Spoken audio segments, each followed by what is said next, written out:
record it, and then I'm going to pin me so that I'm the one in the big picture. Yeah, so today we're moving into the caregiver nurturer, and I sent you that article by Carolyn Myss, which kind of spelled it out a little more. But just as in last week, where the explorer was kind of the outer seek, the outer discovery and the outer reaching, and the seeker was the inner. With the caregiver nurturer, the caregiver is the one who tends to the physical creature comfort kind of needs of others, like making them a nice pot of chicken soup and bringing a vase of flowers, or, like what I'm doing right now, giving the down payment for my daughter and her boyfriend to buy a house, which we just put an offer in. They're due by 1 o'clock today, so hoping they get their house.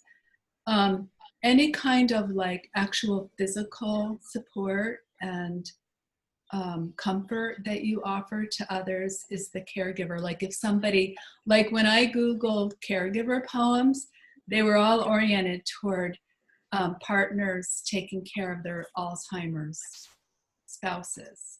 So that would be kind of the extreme, like a nurse, being a nursemaid to somebody. That's really caregiving. But it can just be like, my partner, when he goes to the store, buys me some cherries because he knows that I love cherries, or something like that. And then the nurturer is the one who gives more emotional support. And this is where the empath comes in more, where you're really tuned in to the feelings and the emotions and the moods of somebody else. And you can help, offer relief if they're suffering emotionally, or if they have anxiety, you can calm them down, things like that. So there is, for the caregiver nurturer, and I think Carolyn Myss talked about this, there is an innate maternal kind of instinct that one has to be this way, although it can be cultivated. But in my experience, people either like have it more naturally and are prone to be that way, or they kind of lack it, especially if they lack empathy. So that would go more toward the narcissist. There's a continuum between empaths and narcissists, and empaths would be the extreme caregiver nurturer, and the narcissists would be the ones who are not like that. I don't think we really have narcissistic types in this class. I think we have more empaths here. But the danger is, and Carolyn talked about this, the danger with this archetype, the shadow aspect of it, is when you go into caretaking and nurturing, first of all, at the expense of your own needs. They always say, like, put others before yourself. But I had to learn to put myself before others. It's natural for me to put others before myself, and then that was drilled into me. But I had to learn to undo that and put myself first, which ultimately makes you a better support and nurturer. And the other danger in this is when you're giving from a place of needing to feel valued or affirmed, to boost your ego, to make yourself feel good. And that's kind of going into codependency. So the important thing here is to really be tuned into the motivation behind your nurturing and caregiving of others, to make sure that it's coming, first of all, from you being really filled up and overflowing with so much abundance and love and energy that it's naturally spilling out of you, and it's no skin off your back to help others. Because if there is skin off your back, you're going to end up feeling resentful. And then if you don't get the kind of strokes that you wanted from the other, it's really hurtful, and you can just feel really dejected. So it really has to come from a place of unconditional love in yourself. And for me, I will lead you into the meditation space for this. But for me, it's about really receiving that unconditional caregiving nurturance from source energy, from the field. Basically, you know, I think of it as the great mother, the earth, and filling ourselves up with that and letting it flow through us in kind of actually an impersonal way, where you're pretty detached from it and you're just doing it because it feels natural to you, not because you have any kind of agenda. So for the meditation, just a heads up, the meditation I'm going to do today is actually best done lying down. So if you have a place nearby where you can lie down when we get to that part and still hear me, that would be really good. Otherwise, you can just do this later. And I find with this process that it's going to require probably a little more time than the meditation I'm going to provide today. So I invite you to spend a little time with this later on, because it's a two-part process. We have to release the pain and the restrictions and any kind of boundedness in our own heart in order to receive. So it takes a little bit of time, but I'll lead you through an abbreviated version today, and you can do it sitting up. I'll just have you kind of sit back in your chair. So I'm going to get the share screen up and show you the background painting that I did. For this, I have 3 videos.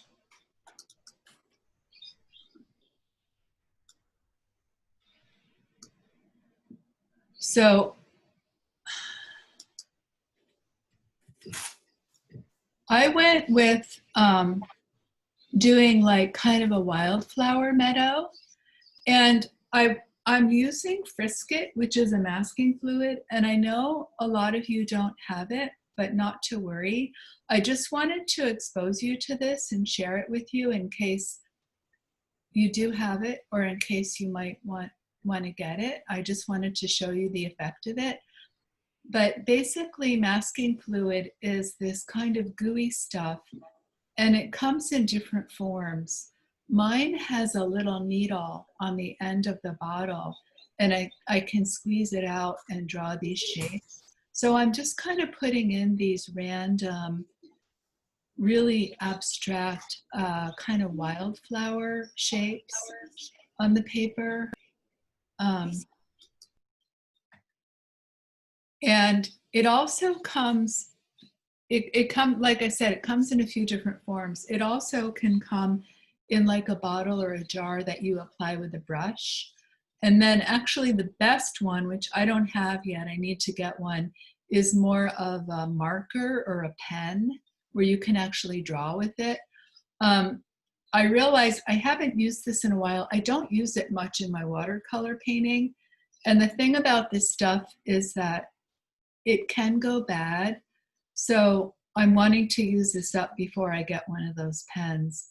But it's just another nice medium or tool to have in your toolbox for getting different techniques.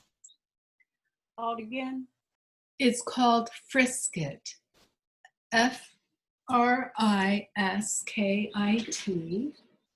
And it's also known as masking fluid. Like this one, this bottle that I have, oh, it's at the end of my video. Let me get the other video up. So I just went through the whole page like this. I didn't do the whole thing, but that's what I did for the masking fluid. And then let me just get this one up and then I'll tell you more about it. You have to let it completely dry before you paint on it. So I think I took a break and maybe went and did laundry or something, and I came back later after it was dry.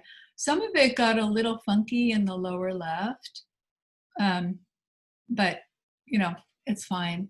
So what I'm doing here is I'm going to wet the paper for the sky, and I'm just laying down some water with my brush to get it nice and wet. The bottle I have is from L'Aquarelle. It's a French brand by Sennelier, and it's called Aqua Maker. Oh, this must be in French or something. Oh, it's called drawing gum in English. So that's another word. They call it drawing gum. They have all these together in a little section in Art Essentials in the watercolor aisle, and you can go in and check them out. See which one you like. I'm going to do a pink sky here. So I put in all the water, and then I've got a opera. I think I've got an opera rose, and I think that's kind of actually a lavender color. And you can see when I drop the pink into the wet paper, look how nicely it blends down. I want to do kind of a blend in the sky and have it go from dark to light. So I just dipped my brush in the water, and I'm going to dilute it by adding more water down to the horizon line there.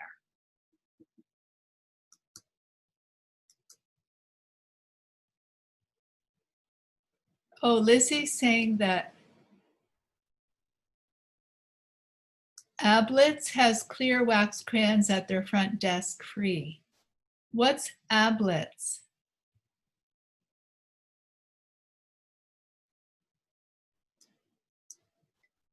I took a paper towel and I'm just blotting it.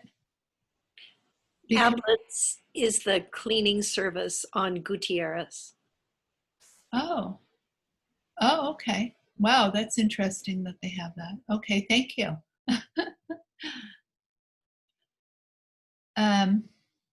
See, I kind of missed what I just did, but you got the point with the blended sky.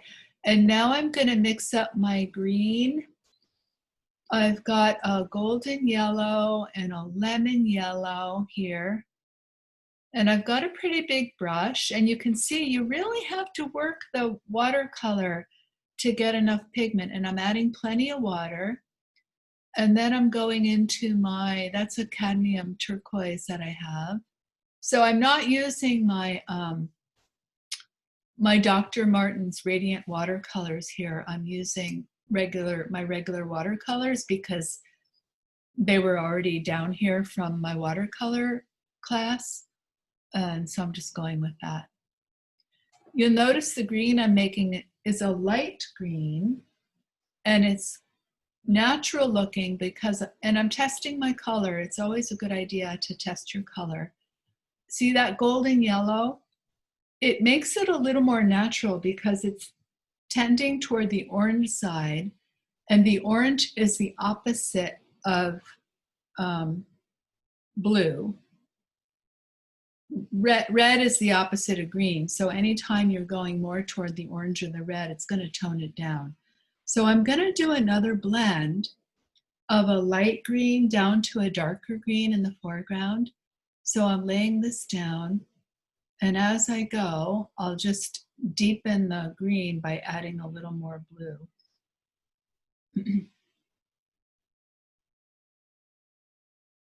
I'm noticing with this new journal, the pages don't curl as much when I'm working, which is really nice.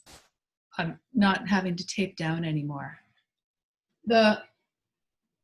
I didn't do a hard edge where the field met the sky. It was still a little damp, so they kind of blurred together a little bit. So here I'm including more of the kind of turquoisey, that I think is called cadmium turquoise, to get a darker green.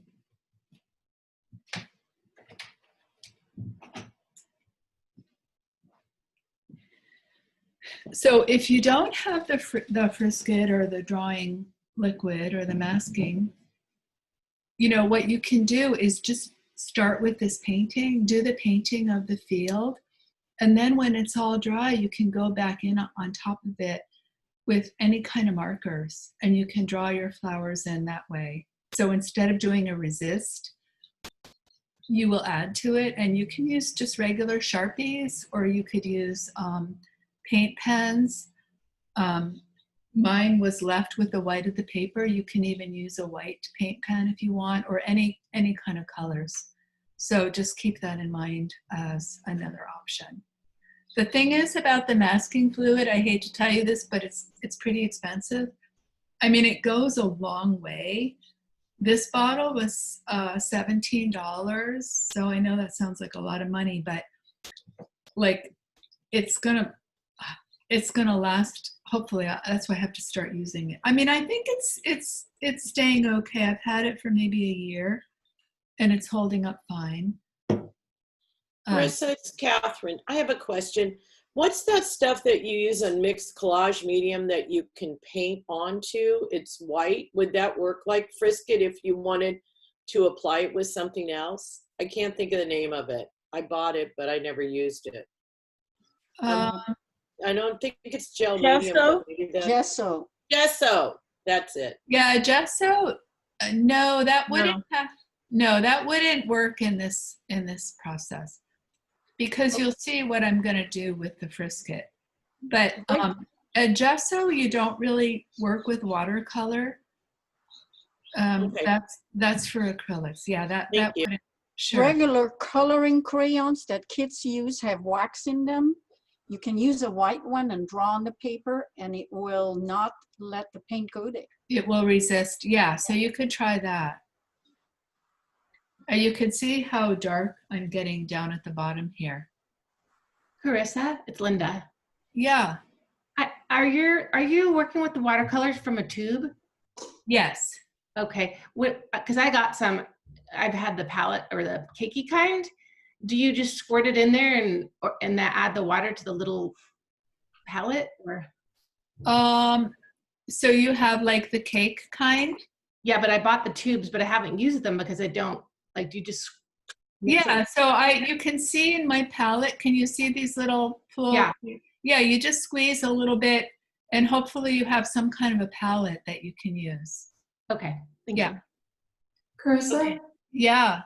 if they use the crayon, you know, a child's crayon for their flowers, after they do the painting, then they won't be able to put paint on top of a crayon. It's going to resist. Right. Yeah. So if they wanted to do like little orange flowers, they're not going to be able to. Right. Okay. Okay. Then what you have to do is. But remember, gouache has more opacity than right. watercolor. That's right. So that could help. Yeah, you could paint instead of markers. You could use gouache. So then, after you have to let it totally, completely dry. And then you go in, you can either rub it off with your finger, or it helps to I have a rubber eraser, and I'm just rubbing the Frisket off and then using my finger to get the rest. And then what it does is it reveals the white of the paper. So it has kind of a cool effect. So I won't bore you with all the erasing. Well, it's a lift, and they sell it also in conjunction oftentimes with the Frisket. Right. What is that? Because I haven't used the lift. It is a rubber square Okay. And they call it the a rubber lift. Okay. Or So I'm frisket. using a rubber eraser, which is probably kind of similar. Yeah. The other one might be a little more effective, but you can see the effect. Show the So, eraser. a rubber eraser. It's a gum, it's called a gum eraser. Yeah, I They're know. really cheap. They're like less than $1. You can see mine's kind of crumbling. I think it's old. Okay, and so then this is what it looks like when you remove all the frisket. You can see how you've got this pretty neat effect with the white markings of the flowers. And it's just really loose, kind of squiggly, random marks. Does anybody have any other questions about that process? Okay. Yes, I have one. Okay. If you were to use gouache, would you need to scrape it off, or would it just be on there? How would that work? If you use gouache for which part? The field part or the flowers part? The flowers. It would just be painted on. It doesn't peel off. But what you could do is, if you have gouache or even acrylic, you could do your field first, and then you would paint these flower markings on top of it after it's dry. Thank you. Sure. Okay, so Carissa, yeah. I'm holding up a rubber lift. Oh, okay. I have to get you up here so I can see you. Oh. It's like a piece of a rubber sole, like at the shoe repair, and they do Yeah. that. Well, They that's have very much what my gum eraser is like. Yeah.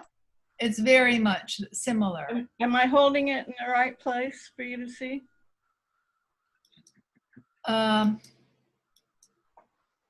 Let me go back to you when I have you all up here, because right now I can only see a few of you at a time. Well, show that in a little bit, okay, Peggy? Yep. Oh, there, now I see it. Yep. Okay, there it is. Yeah, I think it's really similar. It might be a little harder than my gum eraser. I think it's a Yeah. little harder. It's Yeah. a little harder. Yeah. Okay. What do you call it? What did you call it, Peggy? They want to know. They call it a lift. And it's sold in the same, like if you go to Art Essentials, the rubber lift is sold right there with the friskets. Okay, but that makes sense. Thank you. Okay, so here's my caregiver nurturer page. That's my little grandbaby Eldon.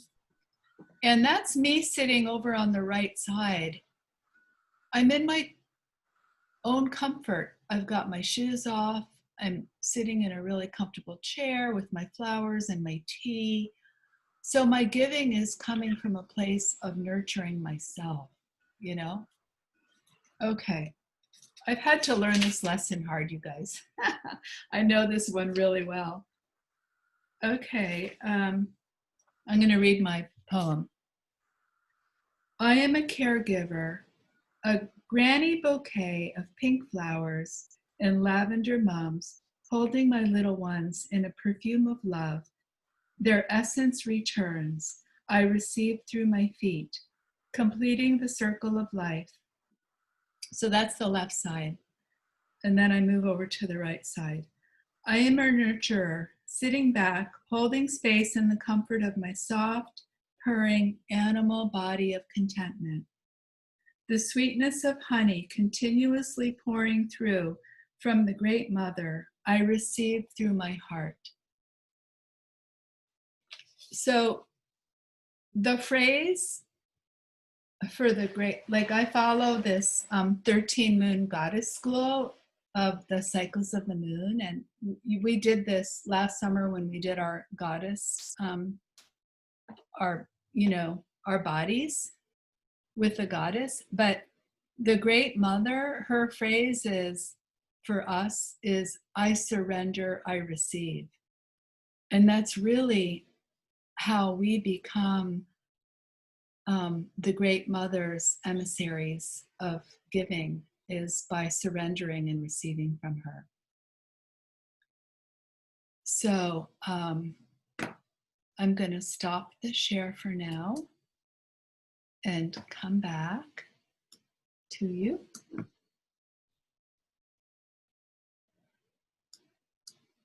Go to this gallery view. Does anybody have any, I think we're going to just move into the meditation. Does anybody have any other questions or comments before we go to that? Okay, so let's do it. Let's surrender and receive.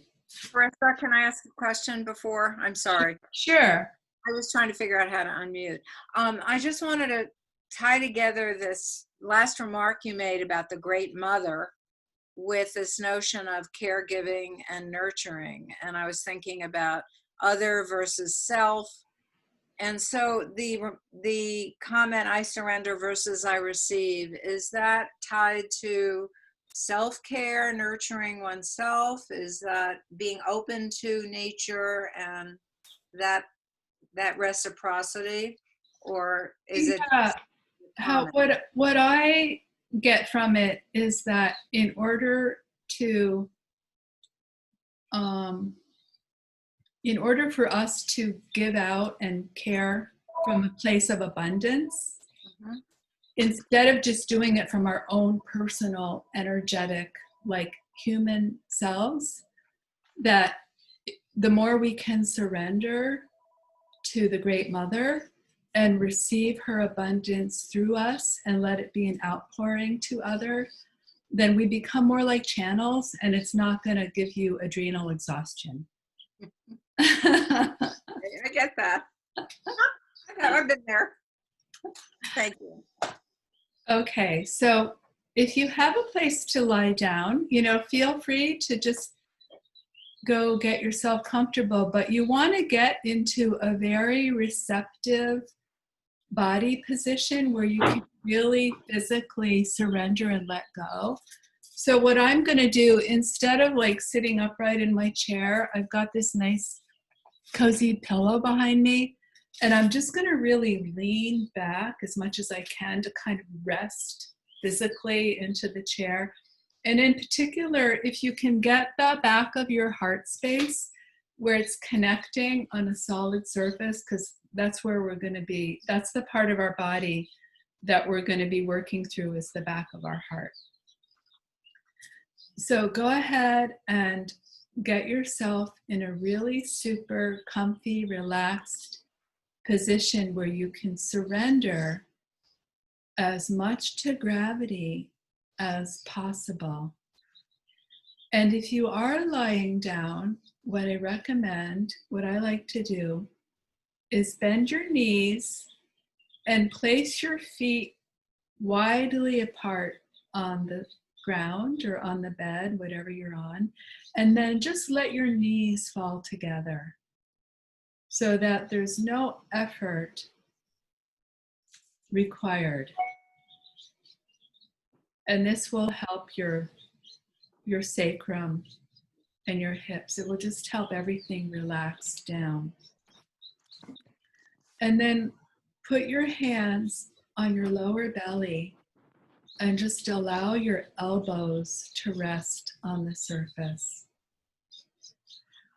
And so the first thing to do is to notice all the points of contact of your body on the surface that you're either lying down or sitting on. And just relax and release through those contacts. So through your feet, through your hips, your elbows, your middle back and your upper back, and then the back of your head if you're lying down. And just try to release any tension into the ground, into the earth, and just melt and merge down. Relaxing, softening, emptying.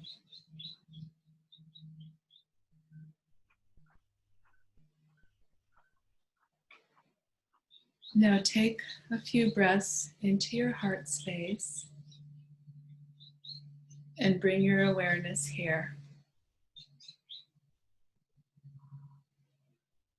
And bring your attention to the back of your heart where it's connected with the ground or the surface of the chair. And imagine that opening up to the ground. The back of your heart is just opening up, allowing all the pain in your heart to just be released to the Great Mother so that she can receive this and compost it into new energy and new life force. So we're releasing all the betrayals, all the pain, all the brokenheartedness,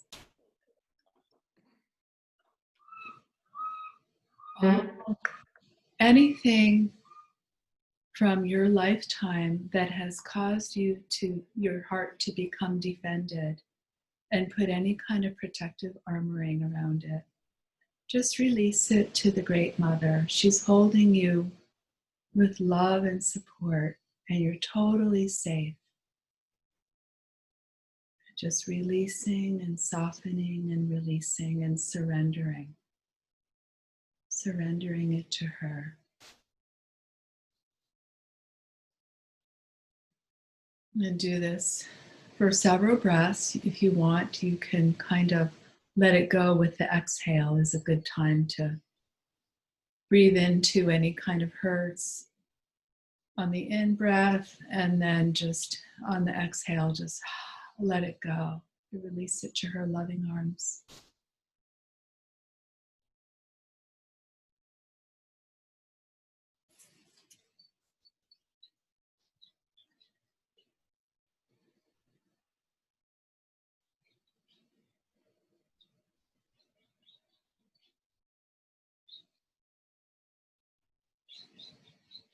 And you may notice your heart start to feel a little expansive, and maybe like I'm feeling some vibration of energy coming in. Breathe in her nurturance and her caregiving of you. She is here holding you with love. So breathe that in to your heart.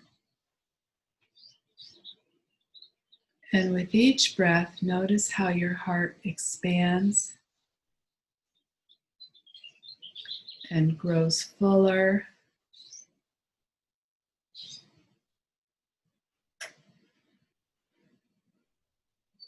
And actually feels more alive. You can feel the aliveness of this organ of love and compassion and empathy.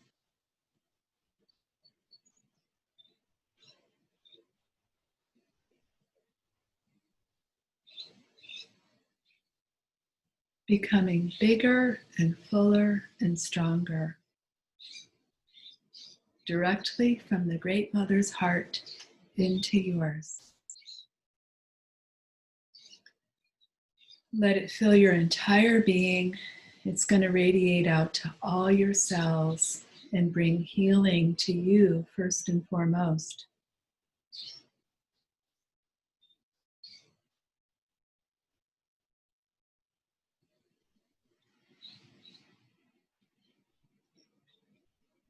Now from here, you may even feel this, I'm feeling this starting to happen. You can almost feel the pressure and the fullness of your heart moving toward the front of your heart space. This is your public expression and receiving of love. The back is the spiritual receiving and giving of love, the divine, and now we're moving into the human realm, into the worldly realm. And so it's wanting to pour out and bathe the outer world with this beautiful, sweet, feminine love and care. So see who comes to mind in your mind's eye of who you'd like to direct this caregiving and nurturing energy to, and allow their image to present themselves in front of you.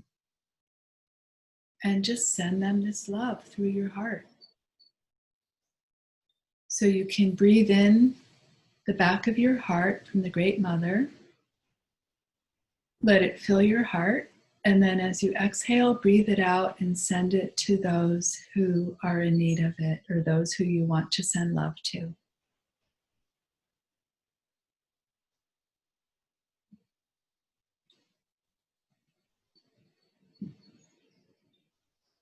And I'll just give you a couple of minutes. You can rotate to other people. And what I like to do is start with those in my immediate circle and then gradually expand it out to people in your everyday life, and then people in the community of Santa Barbara, and then the whole world. This is a meta loving kindness, compassion practice, but we can just adopt it here for our purposes. So I'm just going to let you sit and breathe in this love and breathe it out to whoever you choose to do so with.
Okay, well, we could probably spend a long time doing this. It seems like the world is very much in need of this Great Mother's love and support. But we will wrap this up and give our deepest bow of gratitude and thanks for her love and support, that we may be channels of this for the greater good of our world. And we'll come back to our group.